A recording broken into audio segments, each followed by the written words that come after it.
একটা সময় ছিল যখন মানুষ ভেবেছিল পৃথিবীর সমতল, কিন্তু তারও হাজার বছর আগে প্রাচীন মিশরে মানুষ তৈরি করেছিল এমন কিছু যা আজও বিজ্ঞানীদের ঘুম কেড়ে নেয়।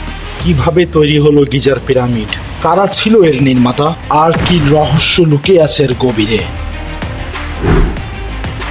হ্যালো বন্ধুরা, সবাইকে মিস্ট্রি ফাইভে স্বাগত। গিজার পিরামিডে অবস্থিত তিনটি প্রধান পিরামিড, খুফু, কাউরে আর মেনকাউরে। এর মধ্যে সবচেয়ে বড় হচ্ছে গ্রেট পিরামিড, যা খুফু ফেরোয়ান নির্মাণ করেছিল প্রায় 2560 খ্রিস্টাব্দে। এগুলোর উচ্চতা ছিল 114.5 মিটার, যা আধুনিক 40 তলা বিল্ডিং এর সমান।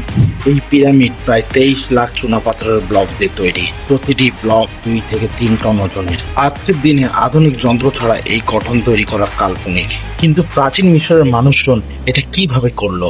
কিছু রিপোর্টের তথ্য অনুযায়ী হাজার হাজার শ্রমিকের কয়েক দশক ধরে এই ব্লকগুলোকে টেনে নিয়ে গেছেন। হয়তো তারা বড় বড় ঢালু র্যাম্প ব্যবহার করেছে, কিন্তু সমস্যা হলো এই র্যাম্পের নকশা আজও খুঁজে পাওয়া যায়নি।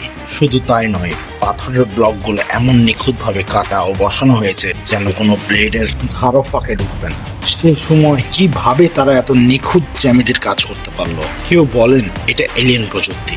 হ্যাঁ, পিরামিড ঘিরে এত তথ্য রয়েছে যেখানে বিশ্বাস করাই কোনো মহাজগতীয় সভ্যতা হয়তো মানুষকে সাহায্য করেছে। অনেকে আবার বলেন মিশরীয়রা হয়তো কোনো হারিয়ে যাওয়া প্রযুক্তির অধিকারী ছিল, যা আমরা আজও জানি না। গিজার তিনটি পিরামিডের অবস্থান একদম ওরিয়েন্ট বেল্ট নক্ষত্রমালার মতন। গ্রেট পিরামিডের প্রতিটা দিক নিখুঁতভাবে উত্তর, দক্ষিণ, পূর্ব, পশ্চিমের মুখ করা।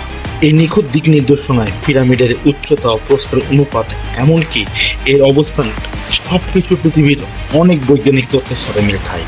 কেউ বলে এই গঠন এমনভাবে তৈরি এটি জ্যোতির্বিদ্যা বর্ণিত, অর্থাৎ বিজ্ঞানের প্রতীক বলা হয়। 2017 সালে বিজ্ঞানী স্ক্যান পিরামিডের প্রজেক্টের মাধ্যমে পিরামিড স্ক্যান করে ভিতরে একটা বিশাল দিক, ভয়েড বা গোপন ফাঁকা জায়গা খুঁজে পান। এই কক্ষের ভিতরে কি আছে তা আজও অজানা। মিশরের পিরামিড শুধু প্রাচীন এক সমাধি নয়, এক প্রযুক্তি, বিজ্ঞান ও রহস্যময় মিলনস্থল। আজও আমরা জানি না এর প্রকৃতি রহস্য। তাহলে প্রশ্ন থেকে যায়, সত্যি কি মানুষই তৈরি করেছিল পিরামিড, নাকি হারিয়ে যাওয়া কোনো বড় সভ্যতা? তুমি কি মনে করো? কমেন্টে জানাও।